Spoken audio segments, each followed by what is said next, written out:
খুবই দুর্ভাগ্যজনক। যদি একটা ধর্ষিতা সেই ধর্ষকের কালার দেখতে হয়, রাজনৈতিক রং দেখতে হয়, তো অত্যন্ত ন্যক্কারজনক ঘটনা এবং খুবই দুর্ভাগ্যজনক ঘটনা। এরকম ঘটনার পুনরাবৃত্তি কখনোই কাম্য নয়।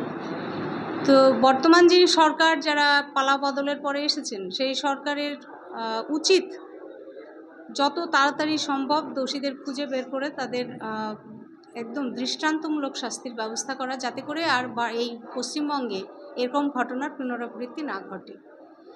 রাজ্যে ক্ষমতায় আসার আগে বর্তমান মুখ্যমন্ত্রী তিনি জানিয়েছিলেন যে সকালে অ্যারেস্ট করবো, বিকালে খরচ করবো, কিন্তু সেইটার কথা মতো তো হচ্ছে না। এমনও অভিযোগ করেছেন স্থানীয়রা যে তাদেরকে স্থানীয়রা পুলিশের হাতে তুলে দেয়, পাশাপাশি তাদেরকে বিজেপি নেতা গিয়ে ছাড়িয়ে নেয়। হ্যাঁ, এটা দেখছিলাম, সোশ্যাল মিডিয়াতেই দেখছিলাম, নিউজেও দেখছিলাম। এটা তো খুবই দুর্ভাগ্যজনক। যদি একটা ধর্ষিতা সেই ধর্ষকের কালার দেখতে হয়, রাজনৈতিক রং দেখতে হয়, এবং রাজনৈতিক রং দেখে যদি আমার রঙের হয় তাহলে আমি তাকে ছেড়ে দেব, আর অন্য রঙের হলে তারপরে তৎপর হব, তো সেখানে সরকারকে আমরা কখনোই নিরপেক্ষ সরকার বলতে পারবো না। এরকম কাম্য নয়। ফলে এই সরকারের কাছে অন্তত এই আশাটা করব যে এই পশ্চিমবঙ্গে যেন নারীরা নিরাপদে থাকতে পারে তার ব্যবস্থা সুনিশ্চিত করুন, এবং যারা প্রকৃত দোষী তাদেরকে, বা যারা রাস্তাঘাটে যে মেয়েদেরকে ইফটিজিং করা হয়, এমন যারা, এক কথায় নারীদের নিরাপত্তার ব্যবস্থা ওনাকে সুনিশ্চিত করতে হবে।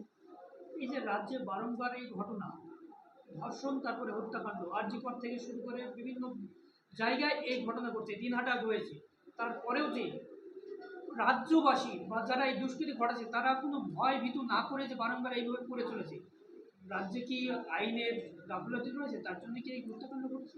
সত্যি কি আইনের শাসন আছে? এ তো শাসকের শাসন হয়ে গেছে না।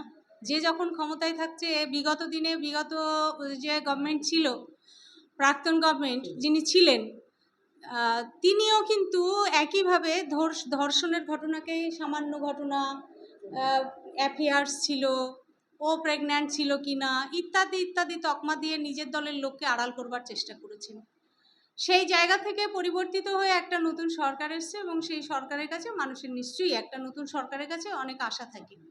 তো এই সরকার ক্ষমতায় আসার পরে যারা ক্ষমতায় যে কথা দিয়েছিল যে আমরা ক্ষমতায় এলে আমরা নারী নির্যাতন বন্ধ করব এবং দৃষ্টান্তমূলক তাদের শাস্তি, ইনস্পট তাদের শাস্তি দেব, তো ক্ষমতায় আসার আগে অনেক কিছু বলেছে, ক্ষমতায় আসার পরে জানি না যে এত দেরি হচ্ছে কেন। এটা